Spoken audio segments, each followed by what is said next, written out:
As just a little bit of context, I I kept hearing about you digital. I started reading the newsletter. I met Shiv for the first time right out in CES.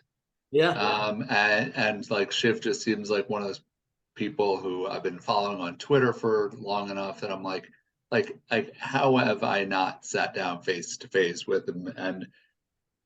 And also when we started talking, I was telling Shiv how like so much of the idea, like serial marketers started with where the logo was a riff on a university seal.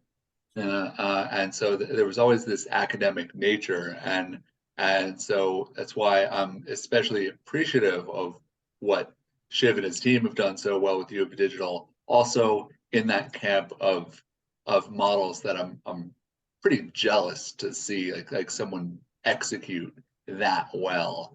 And I mean the newsletter, like the newsletter I didn't read right away because I have to sit down and I know I want to spend like at least like a good 10 minutes, maybe more, diving into it. So this isn't one of those just like read an archive or like kind of things.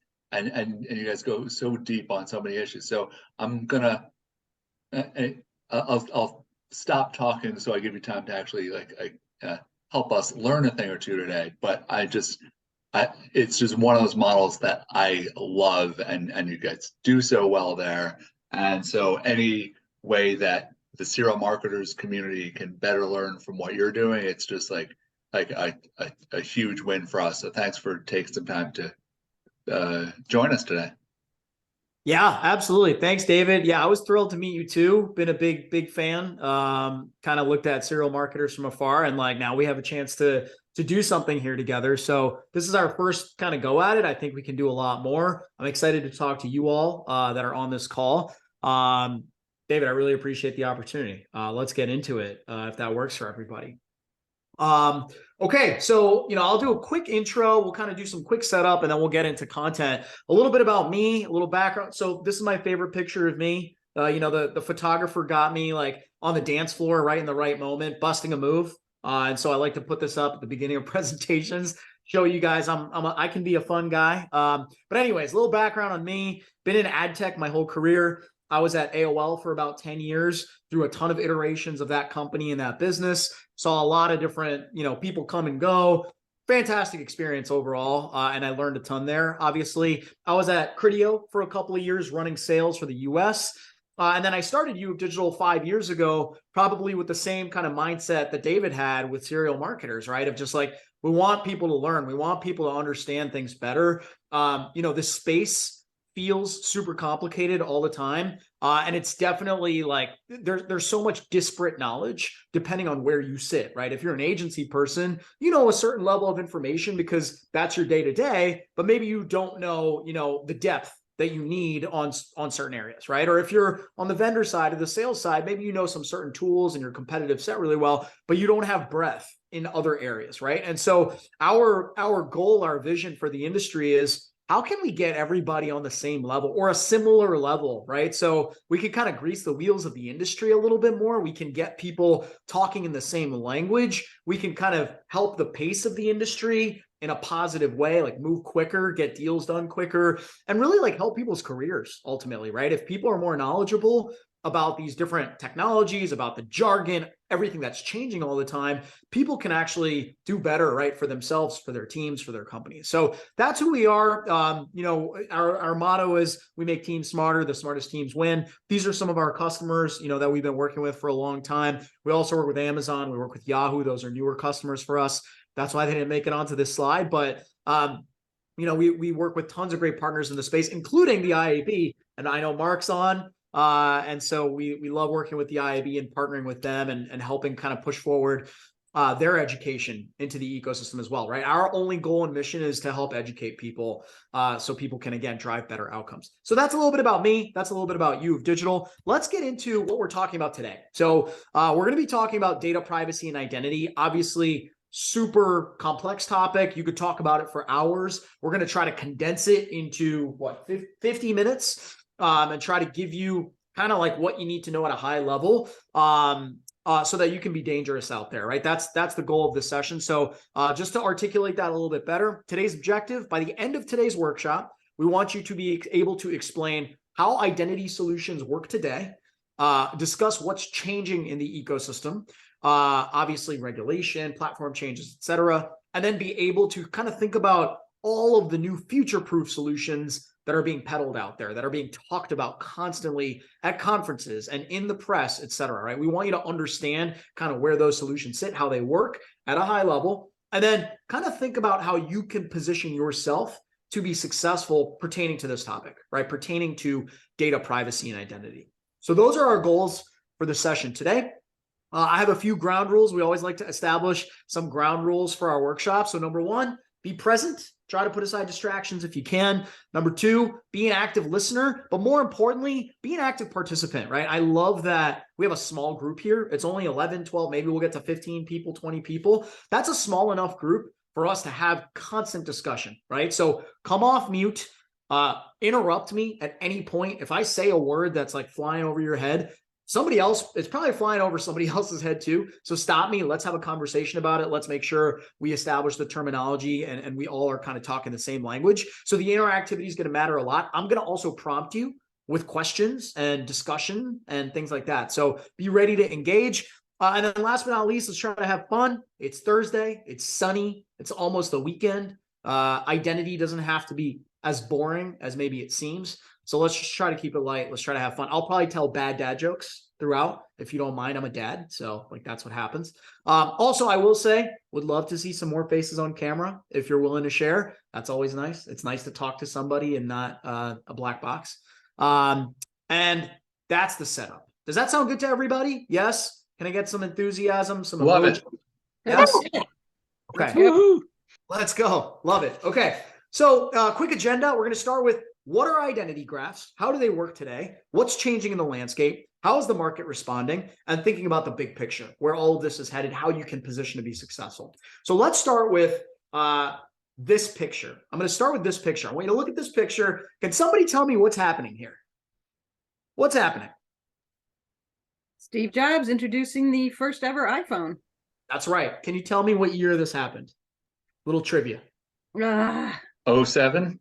90s or early 2000s. I don't know. I don't remember. 07, not that long ago, 2007, right? So Steve Jobs got up on stage in 2007 and introduced the world to the iPhone, which changed the world, right? This literally changed the world.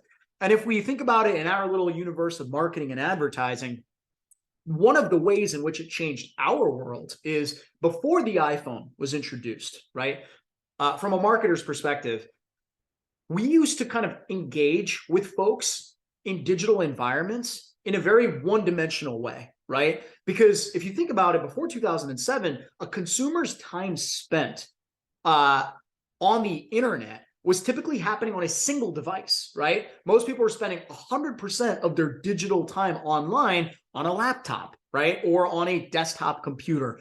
And that's about it, right? That computer captured all of their digital time. And so if you could track that user's behavior on that single device, right? For targeting, for measurement, for insights, for things like that, that was adequate, right? You had 100% pretty much of insight into that user. You could hit them 100% of the time they were online using that single tracking mechanism. And let's say that single tracking mechanism, let's just say hypothetically, that was cookies, right? Now, fast forward to 2007, Steve Jobs gets up on stage, introduces the world to the iPhone. Now, all of a sudden, after 2007, people's time online starts getting divided across different devices, right? So now if I'm online on my phone some of the time, if I'm online on my desktop or laptop some of the time, now all of a sudden, if those two devices don't talk to each other, from a marketing perspective, all of a sudden I can't capture that user's attention, or I can't understand that user's journey 100% of the time anymore through a single tracking mechanism, right? Now all of a sudden I can maybe only capture 50% of their attention through that single tracking mechanism, right? So, and if you fast forward, right, the iPad was introduced in 2011. Then we had connected TVs. Now we have voice devices. actually, there's a stat that says by the year 2024, people in the US on average are going to have 5 to 7 connected devices, right? Like right now, I've probably got 3 or 4, but it's just going to continue to increase. And as it increases, the user journey continues to fragment.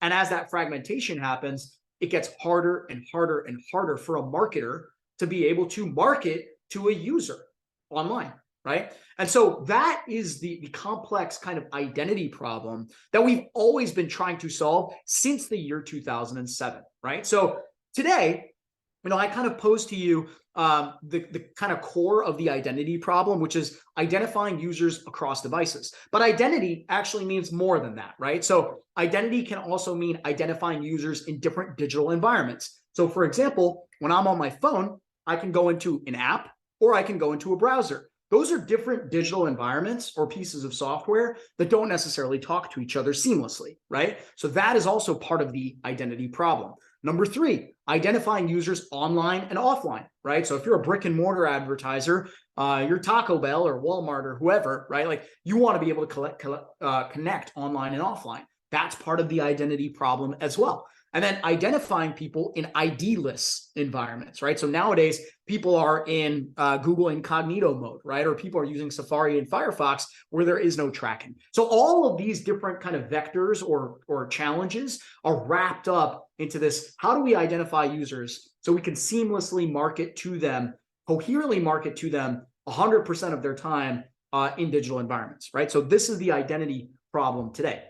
So since 2007, companies have been trying to solve this problem, right? It's not a problem that started 2 years ago. It started in 2007. So these companies in our industry, ad tech companies, let's say, or publishers, have built these things called ID graphs to try to solve this problem. So the question then becomes is, how does an ID graph work, right? So the way an ID graph works is whenever you're looking at a device, right? So, let's say you're a big ad tech company and you get access to device level data through the programmatic ecosystem because you're looking at bid requests all the time and ad calls. And so you're getting all this data all the time, right? From these different devices. What kind of data could you get? So you get data like behavioral data, right? So what kind of websites are people visiting? Does this device visit auto websites all the time? Do they visit lifestyle websites, right? So like you could get that behavioral data. You could get contextual data, right? What kind of pages are the ads being served on? What's the keyword? What are the keywords on the page? Technographic data. You can understand device type, connection speed, operating system. Are they on 5G? Are they not? Are they using Apple? Are they using Android, right? So technographic signals, also very, very valuable. Geographic data, right? And that comes through IP address. That also sometimes comes through lat long data from phones. And then you get into data like login data, right? Are people actually logging in with their email address on these different websites and these publishers and these apps? Terrestrial address, demographic data, et cetera. Now, all of this data that you can collect from users and devices breaks down into 2 categories. There's probabilistic data, and that's data that's used to make inferences about who people may be, right? So for example, if I see this device looking at auto websites all the time, and I see this device, my laptop, also looking at auto websites all the time, I might be able to make an inference that, oh, maybe this is the same person, right? If I triangulate this variable against a few other variables and I see a lot of commonalities, maybe that's the same person, right? So that's me making an inference. That's why this kind of data is called probabilistic data. On the bottom section here, where you have login data, so people are actually giving their email address to log in, they're providing their address or what have you, that's deterministic data because it's a lot more precise, right? Like you actually know if Shiv logs into Facebook here and here, it's probably Shiv, right? It's more deterministic in nature. Now, the data is crucial, but almost more important than the data are the identifiers that you attach the data to, right? So the data in a vacuum is not all that useful unless you can attach it to identifiers that you can persistently look at, right? In different environments, on different devices, et cetera, right? So some of those identifiers are things like cookies, right? And cookies break down into first-party cookies and third-party cookies. Device IDs, right? So in the app environment, IDFA and Android ID, those are very, very important IDs that, again, can be persistent across apps. IP address. something that tends to be somewhat persistent within a network or within a home. Hardware IDs, right? That's really important for actually like smart TVs, publisher IDs, ad tech IDs, etc. Right? So the key here, the way an identity graph is built today is to take as much data from that left column as possible and tie it to as many of these identifiers as possible. And boom, you have an ID graph. So let me play this out for you a little bit. So hopefully it like sticks a little bit better and makes sense in your minds. So honestly, guys, a device graph is like a glorified spreadsheet, right? It's a big database, right, of information that's got millions and millions and millions of rows. And in each one of those rows, right, any company, let's say it's the Trade Desk or Google, right? In any one of those rows, Google might say, okay, well, here's user ID 123. Okay. And I know that user ID 123 has these 4 cookies on their browser. These, I've mapped those cookies to this device ID because I've been able to deterministically link those 2 devices to each other using a Google login. So it's the same user. I know that. So I have cookie information on that user from their laptop. I have device IDs from their phone. And then, I also have a connected TV device ID from their household because, again, I've used IP address to kind of map the connected TV device to the laptop and the phone. So I have these IDs. And attached to those IDs are information about what that user is doing on each of those devices, right? So on their smartphone, they looked at these 5 websites, they clicked on these things, they bought these items. On their TV, they watched these programs, they spend X, Y, and Z amount of time on these days watching TV, etc. On their laptop, they're doing blah, blah, blah, blah, blah, right? And so you have that row. Now, anytime Google then sees that user 123, or sees the cookie ID associated with that user out in the wild, or sees the device ID associated with that user out there in the wild, they go to the spreadsheet, they look up that ID, and then they see all the information in that same row about that user, and boom, that's the value of the device graph. Right? Now, all of a sudden, you've opened up so much opportunity and potential to understand who that user is and target more effectively, measure ads more effectively, et cetera, et cetera, et cetera. So that's how a device graph works. And this is how device graphs have been built since 2007. Let me pause here for a second. I have a question for you, Shiv. Yep. Can you define fingerprinting? We hear a lot about that. And how does fingerprinting kind of, what does that mean in terms of these identifiers? Yeah, so that's a great question. And sorry, what's your first name? It's M? It's Mara. Molly? Okay. Mara. Thank you. Okay, yes, absolutely. So fingerprinting is kind of a fancy word for using probabilistic data, right? So it's basically a fancy word for like, hey, if I can grab a bunch of little bits of information from different devices and then use that information to make an inference about who somebody is, that's fingerprinting in a nutshell. So it's very simply speaking, the data that you see up here, and there's other types of probabilistic data that I haven't included on this slide. It's using that data to build your ID graph. That's all fingerprinting is. Does that make sense? Yep. Thanks. Yep. So don't, like, our industry loves to confuse and complicate and over jargonize things. It's just probabilistic ID graphing for all intents and purposes. Any other questions so far? Everyone's with me? Yes? Okay, cool. Let's keep rolling. So let's get into what's changing. So this is really important before we get into that section. All current ID graphs that we have in 2023, that we've had since 2007, they all use a few key mechanisms as identifiers. Third-party cookies are hugely important to these device graphs. Device IDs are hugely important, especially for the app space for mobile, and IP address, which is crucial for the connected TV environment. Those are the key identifiers. So that's a nice segue into our next section of what's changing, right? So before I get into what's changing, I want to ask you guys, we are, actually, let me rewind a little bit. Does anybody know what Cambridge Analytica is? Can anybody explain what Cambridge Analytica is? Anybody want to take a quick stab at like what was that? What happened? A really bad identity graph. Yeah. They were mining data from Facebook for political campaigns. Yep.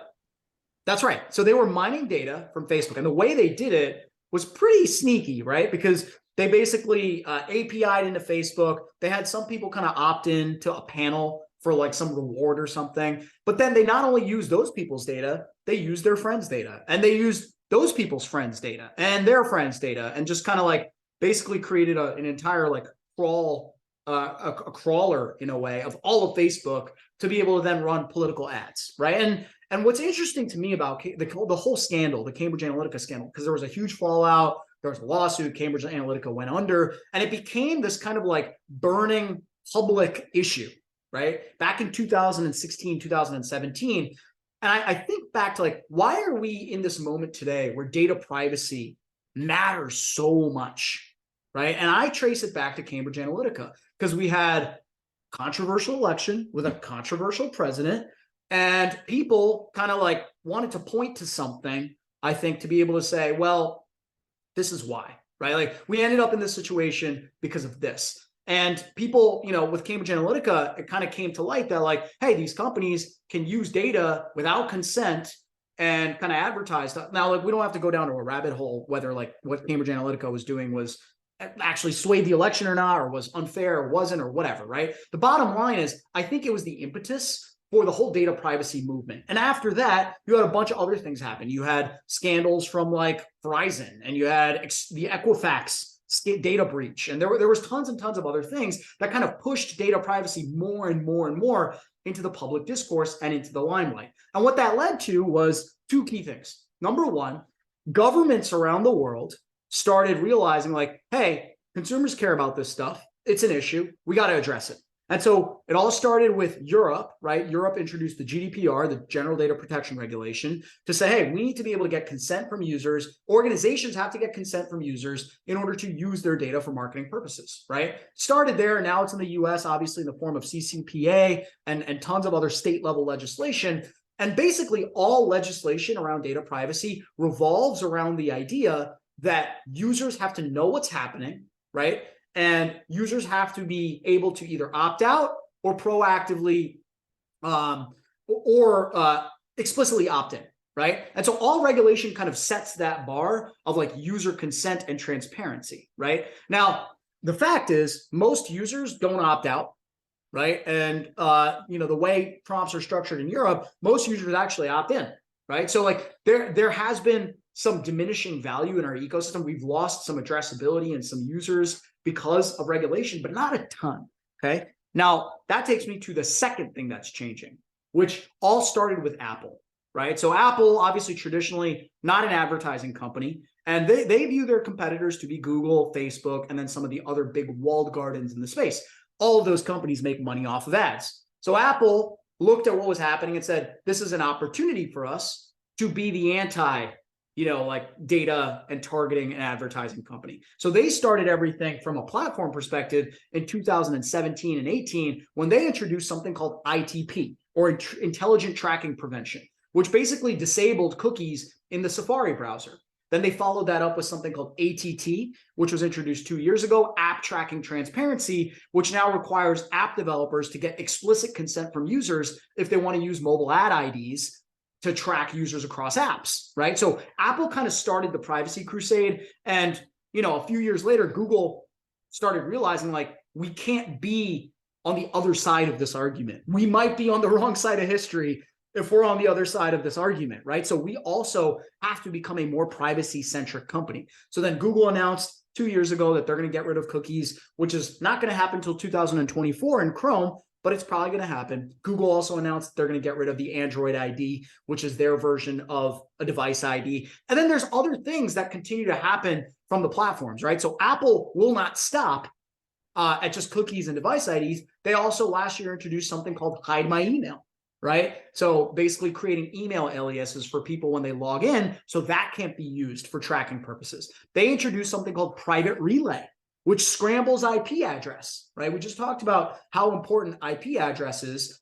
And so that can't be used for tracking users. So if I go back to my last slide, all the device graphs that have been developed in our ecosystem use three primary identifiers: cookies, device IDs, and IP address. And Apple is systematically taking those things down, and Google is kind of following in their footsteps. So it's basically kind of turning everything that we do in our industry upside down from an identity, a targeting, a measurement perspective, because we're losing these key mechanisms to track users persistently across these environments. So what's the impact on the space? Less addressability, right? Like that's the obvious thing. We're just going to have less data to go off of to track users, right? And to be able to target to users and measure ads, et cetera, et cetera. Downward pressure on publishers, right? So if you're a big publisher and you rely on data in order to drive up the value of advertising on your sites, well, that's diminishing now, right? Because these trackers are going away.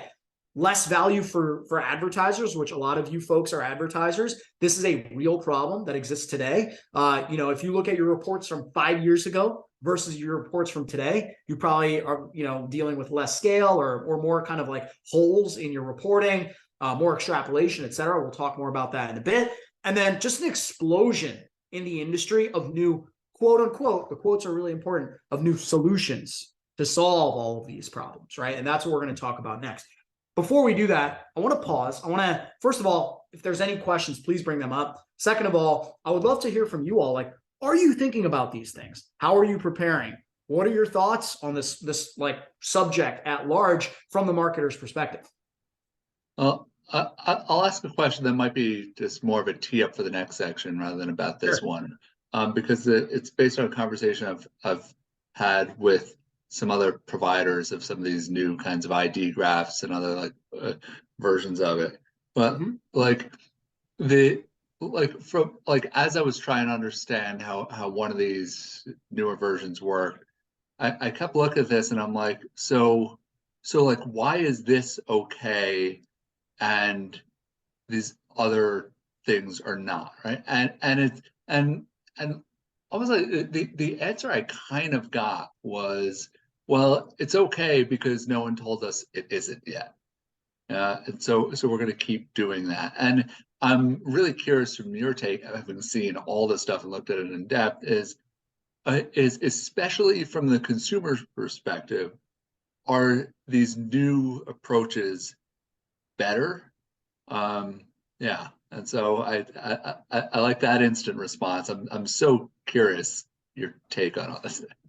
Yeah, so I think you're 100% right, David, right? Which is like, and we're going to talk about how these new solutions work in a bit, but a lot of them rely on things like login data, right? Like, hey, give me your email address, and if I have your email, well, then you gave me consent basically, and now I can do whatever I want. Now, from a consumer standpoint, I'm not going to debate whether it's better or worse, right? Like I think cookies are actually a pretty decent tracking mechanism because they're fairly anonymous. And there's no email involved and all that good stuff. So it's like, you could very easily make the argument that the new solutions aren't necessarily better. I'm not here to debate that. What I do want to highlight, David, is just because people haven't figured out how to close the loopholes yet on some of these new solutions doesn't mean they won't, right? And so for example, the email thing, that's huge, right? A lot of companies are leaning hard into email. But I just talked about 1 minute ago, I talked about how Apple introduced something last year called Hide My Email, right? And if Hide My Email takes and people use it, and then Google follows suit, what's going to happen to all these email-based ID solutions? They're going to fall apart, right? Also, the government in the United States has not yet passed federal privacy legislation. Okay, that's going to happen at some point in the next few years. And when that happens, they could close a lot of the loopholes, right? So there's tons of uncertainty. I know there's only so much we can cover in an hour, but if a version of Hide My Email becomes commonplace and gets widespread adoption, does that mean clean rooms just die? That's a really good question. No one's asked me that question before. I don't think so, because I think the way publishers can collect email, I think they're Hide My Email is kind of a login mechanism, right?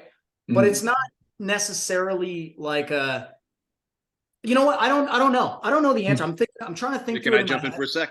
Yeah, please do. Hey, how are you doing, Shiv? So this is great stuff, by the way. So, David, I think I have maybe a partial answer to your question. Is like, why is one okay and one and the other not? And the real answer is neither is really okay, or both are okay, right? Depending on your point of view. So, and the way I look, like somebody brought up very astutely earlier, fingerprinting, and when you look at all this log level that we're talking about, whether it be probabilistic, deterministic, I've sort of wrap it all up under just these are all data points, so log level data that are probabilistic. Shiv, correct me if I'm wrong, but I think there are probably over 130 data points that you can collect. IP address, device type, all different types of code. So as code and technology continue to change, there will be more, but some will get more onto the list and some will pop off. So whether it's Apple or, with the email and or, IP masking or solutions like duck.com where they can, mask your email address, you're just giving somebody else access to your data points. So it's a matter of who you're okay with having that. So I think, and unfortunately, we're at a stage where the masses aren't sophisticated to understand this and then manage it on their own. So the answer to the question is that there is no right or wrong. It's just depending on who's going to get a firmer grasp. What I'm worried about is as all these minor data points go away, then marketers are going to, lose their traction with their own customers, right? So if somebody goes to the, E-Trade site and they're a regular customer, and all of a sudden, if they unwittingly used email masking, they're going to go there and they're not going to get their information or be able to log in without going through painful calisthenics. So, but as those data points, I really wish we as an industry would figure out, okay, these are all the data points. These are the ones that are okay to use, and if you use any more than X, then you're in trouble. And then even when you do use them, you have to have a double or triple redundant system of re-identifying that with some kind of identifying number so that you can target your ad, get what you need to get done in that transaction, and then fizzled, all that data is gone and you can't reuse it again until the next engagement. Yeah, I think that would be fabulous. I think one of the things that we're saying casually at the IAB anyway is we're moving away from being able to target a person to targeting people. And so things become more about contextual targeting and cohorts and things where they can't follow Mark around, but they can follow a lot of people kind of like Mark around. Exactly. And to the slide that's on the screen right now, how are you preparing? Yeah, we can find a lot of these stopgap ways to get around the rules. But as you pointed out, Shiv, the rules are going to change. And those stopgaps are likely to go away as well, which is why Google's looking at the privacy sandbox and IAB's got a half dozen different things out in the field. But I think part of the preparation is, okay, in a world where these things go away, there you go, David. In a world where those things go away, what are we going to do? What is true? What can we rely on? And how do we have to pivot now to be ready for that? Yeah, my POV and my wish was that we as an industry figured out a way how to do I'll use the fingerprinting term. We should figure out a way to create partial prints whereby you can't identify the suspect, right? Well, clean rooms are kind of supposed to help with that, except you can reconstruct basically that Mark is that guy. Right. From stuff that's shared in clean rooms. So I don't know. I mean, it's going to come down to regulatory stuff, and since everything is global, a lot of the European regulations, which are way more restrictive than the U.S. ones, are probably going to keep that from being possible for very long anyway. My thought. Guys, you should be presenting this. You guys are super sharp about this stuff. No, we're great at critiquing. No, David, I think the clean rooms question is really interesting too. I'm gonna go ask somebody after this session, like somebody that works at a clean room, like, hey, what's the solution for hide my email? Because email is usually a really important key to do those matches within a clean room environment. So that's a great question. Cool. Are you guys with me? Is this helpful so far? Are you following along? Yes. Okay. Cool. And keep the conversation coming. Keep chiming in. Keep coming off mute. Ask questions, please. Okay. So let's get into the fun stuff. So how is the market responding? Well, we all know Lumascapes, right? Everybody knows the Lumascape. Well, guess what? There's now basically like a Lumascape for identity solutions, because the market realized, a few years ago when all this stuff was starting to happen, oh my God, this is an unsolved problem. Everyone's freaking out about it. There's a gold rush, right? Like let's be the ones to solve this. And so every company in this industry has some mousetrap around, hey, we've got the identity solution, right? And this is why our hypothesis is X, Y, and Z, and this is why our solution is future-proof. And the reality is, the reason there's so many of these solutions out there is because there is no right answer, right? Everything right now is based on hypothesis of what people think will happen.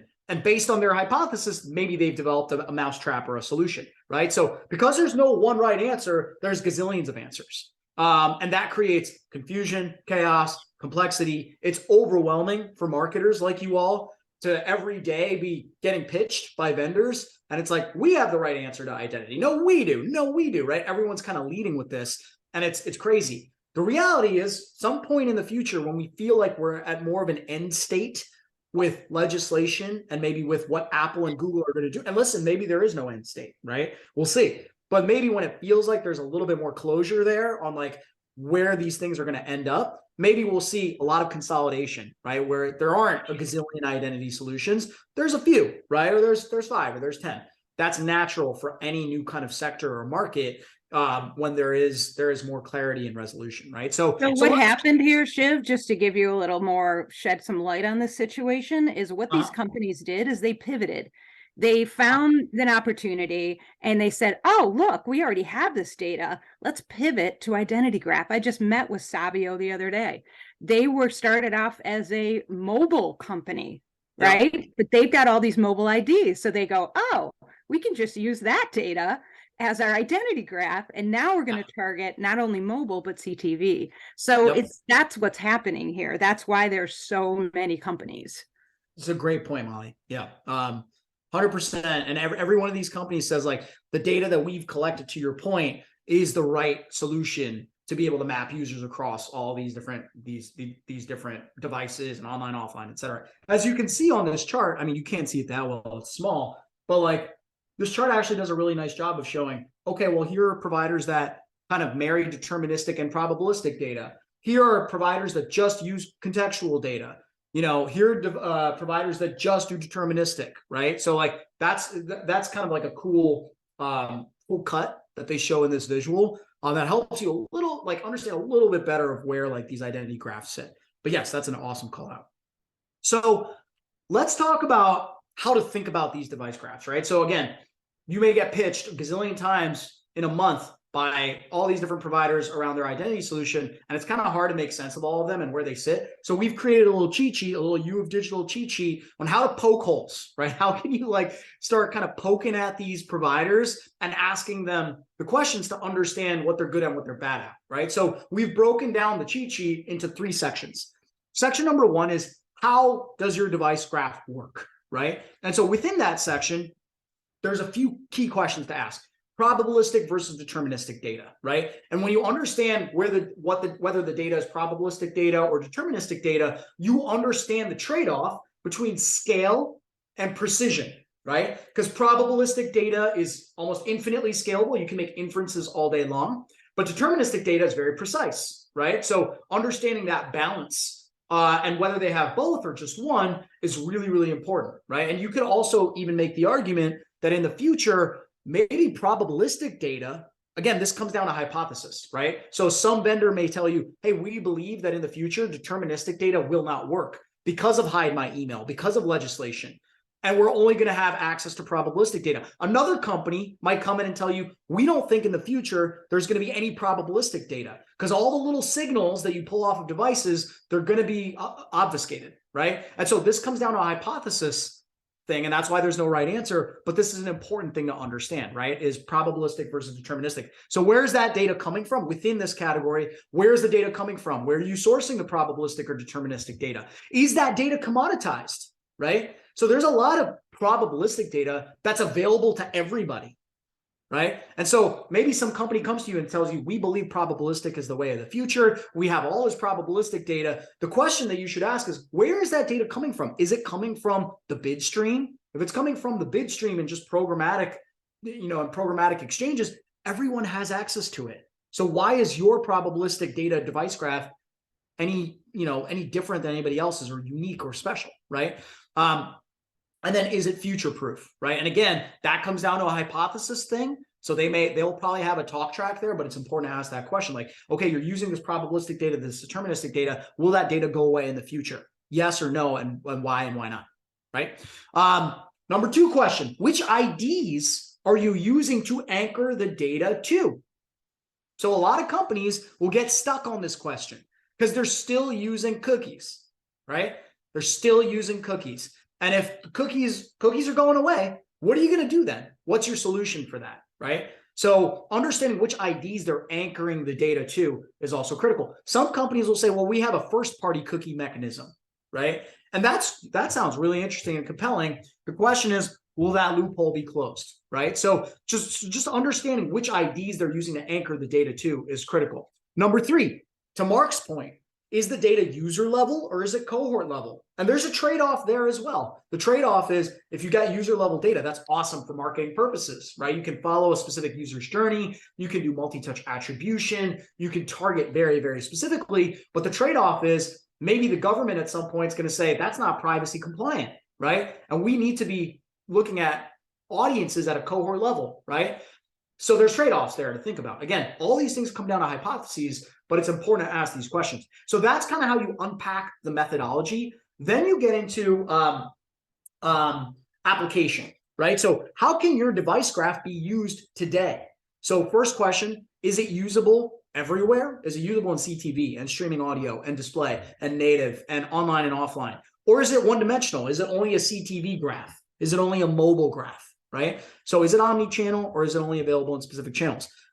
What are the use cases? Like, can I use the device graph for planning, for insights, for reporting, for targeting, for measurement? What are the use cases that I can apply that device graph to, right? So those are some of the questions you want to think about in the application section. I think these questions are critical because a lot of times companies come in and they pitch you a big idea and a big aspirational, hey, we're building this awesome thing that we have and it's coming, but you can't actually do anything with it today, or you can only use it in like a DSP, or you can only use it on CTV, right? And so like, help me understand how I can use the thing today. And then the third bit is the commercialization. What are the commercial terms of engagement to use your device graph? So first of all, is it interoperable or is it standalone?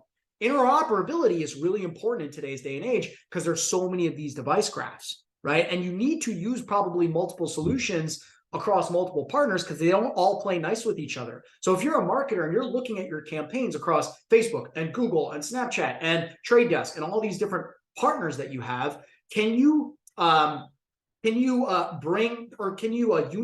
all of the data down to a single ID? Interoperability is important for you to be able to do that. Some device graphs don't play nice, right? They don't interoperate with others. So it makes it hard to kind of like unify all the data into a single ID. So that's a really important question. Then also, if the device graph does not interoperate, can I use that device graph everywhere? Right? So is it a standalone device graph or are you agnostic? Right? So like, for example, let's say, I know LiveRamp interoperates and their device graph interoperates.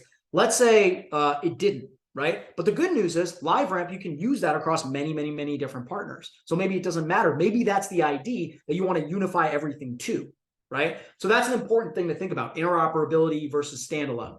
And then is it free? A lot of device graphs nowadays are free, right? So should you have to pay for it? And if so, why? Like, what's the extra value I get from paying for your device graph if I can access a few for free out there? And then is it tied to a specific media partner or is it not, right? So for example, Yahoo, great company, great partner of Digitals, but their device graph you can only really use in Yahoo's ecosystem, right? And that's constraining sometimes. So this is our little cheat sheet. We'll send you guys the deck. You'll be able to kind of think about these things and look through them. But this is how you can poke holes. Let me pause here. Any questions on that? Okay, this goes back to what I was saying earlier. There's no right answer, right? So if you think about all the different ways you could build a device graph based on all these different variables I just introduced to you, there is no right answer because a lot of it is based on hypothesis, right? We don't know what where legislation is going to end up. We don't know where Apple and Google are going to end up. So there's no right answer. There's tons of permutations that you could create of a device graph. You could have a media agnostic device graph that you charge for that is anchored in first-party cookies that's fully deterministic, right? You could have a device graph that only works in CTV that is completely agnostic and free, that is probabilistic and deterministic, right? And all of those different permutations, those companies that are out there selling those device graphs will have some hypotheses to back up why they have the permutation that they do. But the bottom line is no answer is perfect because we don't know what the end state of the industry is going to be. Okay. So next thing, what I want to do is quickly, very quickly, we only have 10 minutes left. I want to take you through the high level of how some of the key device graphs in the industry work today. So the biggest one, I'd say not the biggest, but probably the one that has the best marketing behind it because it's from the trade desk is called Unified ID 2.0. So this is the one that's probably gotten the most hype in the market. The way Unified ID 2.0 works. So first of all, introduced by the trade desk, biggest DSP in our industry, or biggest independent DSP in our industry.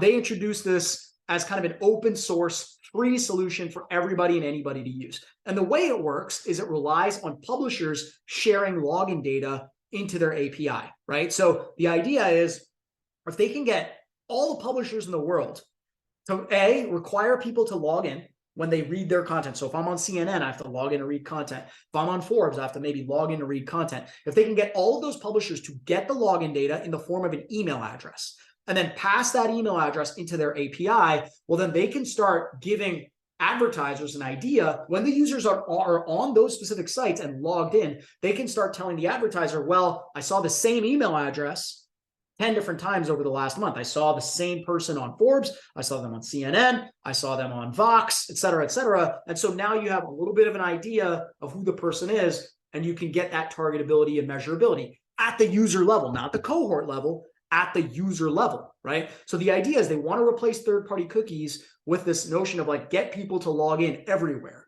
Now, this is great. This sounds cool, but the reality is less than 5% of the open web today is logged in authenticated traffic, right? So there's a lot of work for the trade desk to do to get this up to maybe 15%, 20%, right, of visibility into people, because most people don't log in on websites. And I don't think that's changing to a point where it's like 70, 80, 90% of the web is logged in. And they're definitely not getting data from the big walled gardens like Facebook, Google, Amazon, where people are logged in, right? So there is a scale issue here. There's also a governance issue, right? So they want it to be open source. The IAB was supposed to take it on at some point. The IAB said no thanks. Prebid said no thanks. And so the trade desk right now is kind of stuck as like the operator of this, and they didn't necessarily want to be the operator, right? So they are facing a lot of headwinds. Now, if you go to Ad Exchange or Digiday any given day and you read about Unified ID 2.0, you probably are like, oh my God, this thing's amazing, right? Because they just do a great job of marketing it, but they are running into a bunch of roadblocks with Unified ID 2.0. Okay, let me pause there. Any questions on this? Okay, let's keep moving. The next one, Google. Google is kind of like the anti-trade desk. They're on the opposite side of this conversation, right? So their philosophy is, we don't have to go down a rabbit hole about like Google's interests or like what motivates them to do what they do. Let's not talk about that. Let's talk about what they're doing from a privacy standpoint. They're saying we should not track users at a user level. We should do things at a cohort level. We're going to do this in collaboration with the rest of the industry through this thing called the Privacy Sandbox. So their key solution is called Topics, right? And the idea of Topics is they want to be able to track a user in these groups so that a marketer can't really understand a specific user's journey. And the way Topics works is, in any given scenario where the advertiser has an opportunity to show an ad and they kind of call the Topics API through the browser, Topics sends back 3 categories or topics that the user is associated with based on 3 weeks past, 3 weeks prior of browsing behavior. And that's it. It doesn't go beyond that. It doesn't go further past that in the rear view mirror, right? And so it gives you 3 topics. So maybe those 3 topics for a given user are sports, finance, and lifestyle, right? Now there's also this concept of introducing noise into the data. So there's a 5% chance that one of the topics is actually completely incorrect. And that's a privacy preserving mechanism. Now at a high level, it's like, oh, cool. Okay. There's some information about the user. I can target based on this. Maybe I can do some measurement. Great. If you really think about it, it's not all that useful, right? There's just like not a lot of data there, right? There are 3 topics, 5% chance one of them may be completely wrong. Think about all the things you do with cookies today. It's so much more specific and granular and user level than just getting 3 topics for a given ad call, right? And so, they're still in testing mode. They put out a study last week, I think, that said, like, guys, good news. We only get 10% less click-through rate from this stuff. But by the way, caveat, how we did the study, caveat, right? So like, it's all still early days. We also know that Google has shown over and over again that they're willing to change course. So they originally started with Flock and now they're topics. They moved the date back for third-party cookie deprecation. So Google may change course at any point, given all of the different forces that are pulling on them constantly. So we'll see what happens. But the idea is this is kind of like the anti-trade desk, right? It's not user level, it's cohort level. It's a pretty blunt instrument for marketers. So we'll see where kind of like Google ends up. I don't think I don't think it's going to be here. I think they're going to evolve further. So we'll see. Any questions on that or thoughts? Okay. The last one I wanted to talk about is LiveRamp. And I actually think LiveRamp, if there's going to be a company that actually kind of like moves ahead of the pack in this whole space, my prediction is it will be LiveRamp because of where they sit in the ecosystem. They have everyone's data. They are a third party. They're somewhat agnostic. And so they have an opportunity and they have a ton of adoption. And they also use probabilistic and deterministic data, right? And so LiveRamp's, I think, going to pull ahead of the pack at some point. But the way LiveRamp works, again, they're kind of looking at a lot of publisher login data, just like Unified ID 2.0. They're also scraping probabilistic signals and fingerprinting to build as much scale as they can, but also try to do it with precision, right? Now they charge for their ID solution. So that's an important thing to note. It's not free, but a lot of marketers maybe are okay with that because all their data already lives in LiveRamp and they are agnostic, right? They'll let you bring their device graph to any part or any channel that will have them, right? So that's kind of where LiveRamp sits. I'd say somewhere maybe in between the Trade Desk and Google, and probably with the best kind of combination of all of these different variables. Then there's a bunch of other solutions. ID5, I'm not going to bore you with that. Yahoo has a solution. Not going to bore you with that. I want to take the next few minutes to think big picture. Before I get into the last section here, any thoughts or questions on the ID solutions that are out there in the space? Okay, so thinking big picture, where are we headed? So 2 really important things to restate. 1, there's no right answer, right? 2, there's not going to be, because there's no one right answer today, and there's no kind of conclusion on where Apple and Google and legislation are going to end up, we're probably headed towards a place where there's going to need to be a patchwork of solutions to be able to do all the things that a marketer can, let's say simply do today with cookies. So where are we headed? A few things to think about. Number 1, first-party data is more important than ever, right? Third-party data is kind of going away. First-party data is not. So marketers need to double down on first-party data strategies, right? How do you collect more first-party data? How do you juice as much value out of that first-party data as possible using tools like CDPs and DMPs and clean rooms, right? That's going to be critical for marketers to think about. Number 2, the walled gardens are going to have maybe even more value in the future. They have a ton of value today, but maybe they're going to have even more value, right? Because they have that first-party data from their consumer-facing relationship, and that data is not going to go away, right? So that's important to think about. There is potential in consortiums like Unified ID 2.0, like LiveRamp, right? There's potential. Again, it's not a sure shot, but if the industry can come together and kind of agree to cooperate and share data, then there is potential value there. And we want that, right? Like, we don't want the walled gardens necessarily to just get more and more and more powerful. So this is important to think about as well when talking to these independent players, when thinking about sharing your data into these consortiums. Clean rooms. We talked about this briefly before. This is a whole other session of just explaining to you guys what is a clean room, how does it work. We can do that in a future Serial Marketers U of Digital session, but clean rooms are going to be critical, right? Because they are technically a privacy compliant way to match different data sets to each other and then use that for activation and planning and measurement purposes, right? So clean rooms will be important. I think I had that slide twice. And then bottom line, guys, is like, just the understanding of there will be less addressability, there will be less targetability. We got to think about some old school mechanisms of how we've done things, right? So panel-based data, right? That's going to become more important. Using contextual signals is obviously like having its renaissance right now, using contextual data, demo-based buying, all of those things, MMM from a measurement perspective, A/B testing, all of those things will become more and more important as we lose addressability in the space. And we have to be comfortable and aware of that.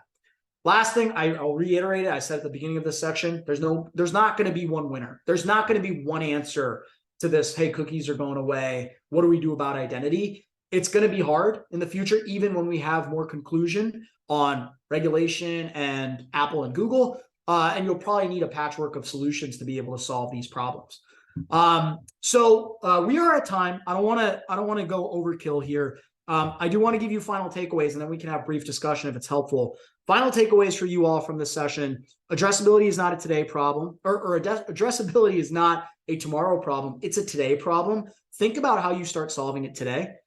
Test and learn from solutions that work today. Don't get caught up in aspirational solutions. There's a lot of aspirational BS out there. Don't get caught up in that stuff. Ask a vendor like how their solution is going to help you today, how it's going to help you scale to areas that maybe you can't reach today.